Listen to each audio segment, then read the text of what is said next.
So does anyone have anyone they wanted to present?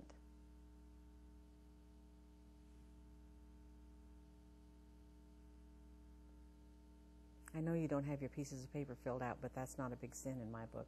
We can just talk. Okay, so shall we talk some more about conflict resolution? I would like to. Can I just, excuse me. Can I just report back on one of the issues that we had last week? And that was the subject about terminating clients. And Kathy helped and talked to Jenny, and what came, the guidance that came back to me, and I think I can share it with everybody, and that is that right now, you fill out that little form, and you decide, if the individual, you've done what you can, and I guess what I still don't know is who we report that to, Kathy, but I was concerned about, for example, I have somebody that I terminate. I don't, there's no reason for it to stay active. And I didn't know what to do with it. And what Jenny was sharing was that put the form, put it in your file, in your group of files, and put it in the back, and it's basically terminated. Mm-hmm. And good. And my concern was that there's so many files in there, but there's nowhere else to put them. So at least for now, that's where they'll stay for now. until we get more space and we can get them out of our own files. Because right. And if you get full, speak up. Also, it would be on your monthly report, you would write that you terminated. Okay, let's see. Before we go into anything else, who will present a case next week? Because we got away with this for 3 weeks now of not doing a case. We probably should have some discipline on ourselves. I don't mean punishment. Are you going to have more than one or not? If it doesn't take a half an hour, we can have a couple. Sure. Did you have one that you did not get a chance to talk about? Mm-hmm. But I don't have the paper. He's not my client any longer either. So. Okay. But yeah, I had a question. Well, I wanted to talk about this some more. Okay. So who will come with a case to present next week?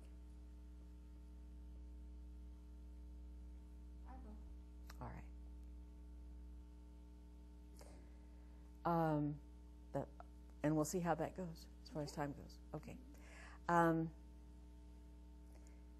You were going to say something. I wanted to ask, it could be anonymous, so I don't think it would be a problem for other people here. Okay. I think, but it has to do with an intake person and the kind of problem that they presented. It could be recognizable. Okay. Okay. So, can you phrase it in such a general way that it wouldn't be recognizable? Well, I haven't gotten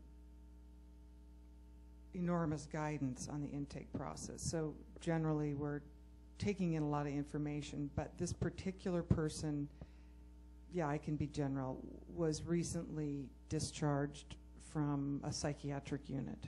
Okay. And had been hospitalized for attempted suicide, and came to the intake process still in a treatment program. So the point that, I guess the situation was that she was extremely depressed. Ooh, I said she. Well, anyway, could be she, he. This person was extremely depressed, and I'm wondering in that situation if it's just push on to get the data for the intake, or, I was trying to be sensitive to the spirit in how I handled the situation. I would say stay on task, because you only have them that one time.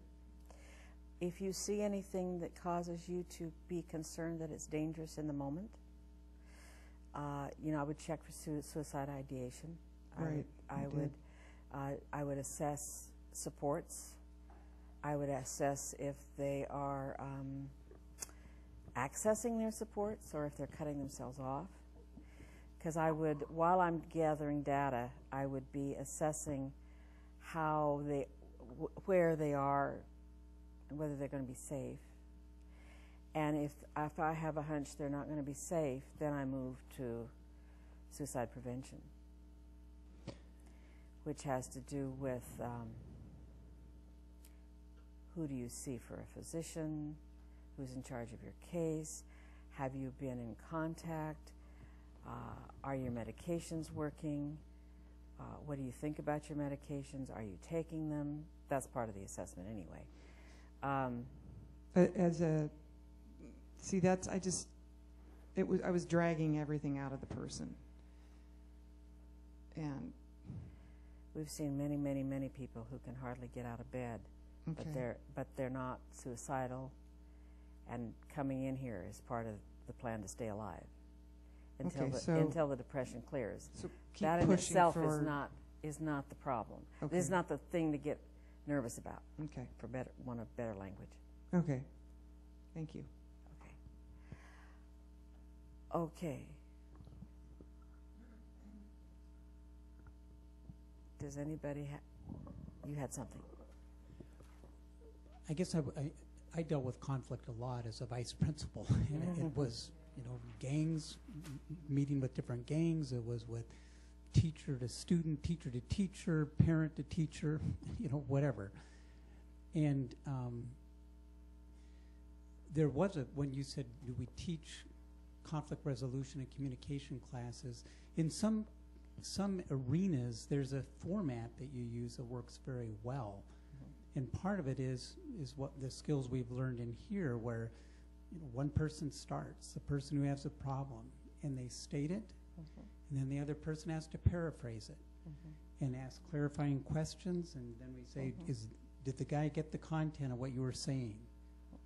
Well, and sometimes we have to teach the skills of you be quiet while the other person's speaking, and they know that they're going to get their turn, and then the other person speaks, and the other person has to paraphrase, and then we come back to where do you want to go with this? And there's also clarifying questions that can go back and forth, but it's pretty amazing with when people are talking, even when they're angry. And the conversation has to stay respectful, but they can be angry. That and when the person paraphrases, the tension level, everything starts going down. And oftentimes you can find where there was a miscommunication or something along the lines that helps bring about the resolution. But then you also make agreements on what you want from the other person, and then the other person responds in terms of whether or not they can give that to you, and then the other person makes a request of the other person. And those things are negotiated. We write them down, and people sign them, and they know that if there's people break those things, those agreements, then there are consequences. And in a school, we have control over those. But within a counseling office, the part of the follow-up is we're going to be meeting next week, and let's see how well you did on these agreements. So there is some accountability, and for a lot of people, it's the first time they felt heard by their partner. And the fact that they actually asked for something, and sometimes it takes them a while to figure out what it is they really want. And that goes back to that objectives piece.